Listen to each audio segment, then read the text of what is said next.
Bienvenidos un día más a mi canal. El día de hoy vamos a hablar acerca de unos términos muy importantes como son las estimaciones, los parámetros y los tipos de hipótesis.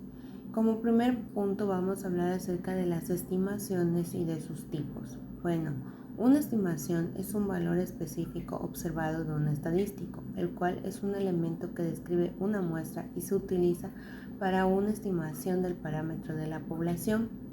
Para la estadística es importante analizar las estimaciones y por esa razón se encarga de analizar dos tipos. Las estimaciones puntuales, que es un solo número que se utiliza para estimar un parámetro de la población desconocida, y la estimación por intervalos, que es un rango de valores que se utiliza para estimar un parámetro de la población desconocida. Los conceptos que utiliza son el nivel de confianza, el cual es el grado de confiabilidad que se le da al intervalo, ya sea del 90%, del 95% o del 99%. Generalmente se utiliza el del 95%. El coeficiente de confianza, que es el valor de confianza o el valor numérico del nivel de confianza. El intervalo de confianza, que es el conjunto de valores formados a partir de una muestra, de modo que el parámetro poblacional se encuentre dentro de estos valores. Por lo tanto, la estimación puntual y por intervalos se encarga de estimar un parámetro de la población desconocida. Existen algunos criterios para seleccionar un buen estimador, los cuales son insesgado. Este término se refiere al hecho de que una media de la muestra es un estimador insesgado de la media de la población. Eficiencia. La eficiencia tiene una relación con el tamaño del error estándar del estadístico, es decir, comparan dos estadísticos y se quiere saber cuál es el más eficiente.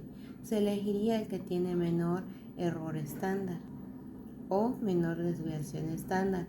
La consistencia. Un estimador es consistente si al aumentar el tamaño de la muestra se tiene casi la certeza de que el valor del estadístico se aproximará al valor del parámetro poblacional. Suficiencia. Se dice que un estimador es suficiente si se utiliza tanta información de la muestra que ningún otro tipo de estimador pueda agregar información adicional. Ahora hablaremos acerca de los parámetros. Un parámetro representa un indicador seleccionado de una población para ser estudiado.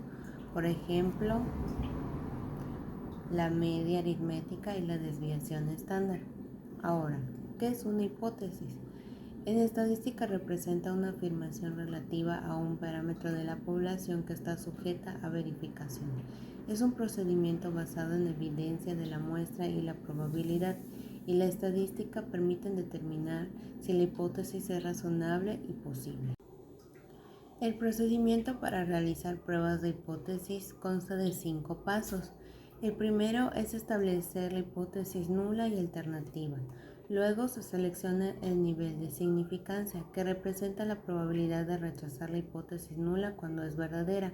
El nivel de significancia se expresa con la letra alfa y es conveniente que el nivel de la significancia sea bajo, normalmente del punto 0,5.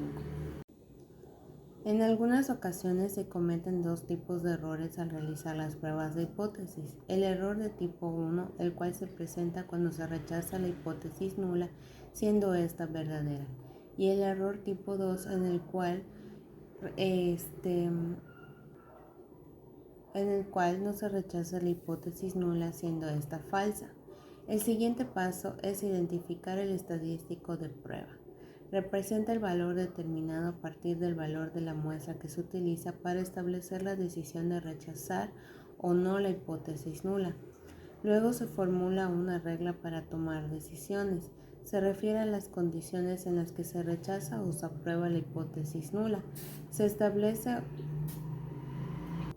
una región de rechazo, la cual representa todos aquellos valores que son grandes o pequeños, pero que tienen poca probabilidad de ocurrencia bajo la hipótesis nula. Y por último se toma una muestra, se llega a una decisión. En este último paso se calcula el estadístico de prueba y se compara con el valor crítico para que de este modo se pueda tomar una decisión de rechazar o no la hipótesis nula. Los pasos de las pruebas de hipótesis se utilizan para analizar la media en la prueba de una cola o de dos colas. La hipótesis nula representa un enunciado relativo al valor de un parámetro poblacional descrito con el objetivo de probar evidencia numérica. Y la hipótesis alternativa es una afirmación que se acepta si los datos de la muestra brindan suficiente evidencia para rechazar la hipótesis nula. ¿Por qué es importante la creación de hipótesis en la vida real? Bueno, porque nos da la oportunidad de plantearnos posibles alternativas o soluciones ante las situaciones previstas en la hipótesis, por lo que ayuda a reducir márgenes de error. Los tipos de parámetros que se utilizan en la vida real son, por ejemplo, en las escuelas que se utiliza la media o el promedio para sacar la calificación final del alumno y saber si es aprobatoria o no. Y la moda, por ejemplo, en un negocio cuando se quiere saber cuál es el producto que más se vende para luego poder tomar decisiones asociadas con esto. Muchas gracias por su atención, espero verlos en el siguiente video. Hasta luego.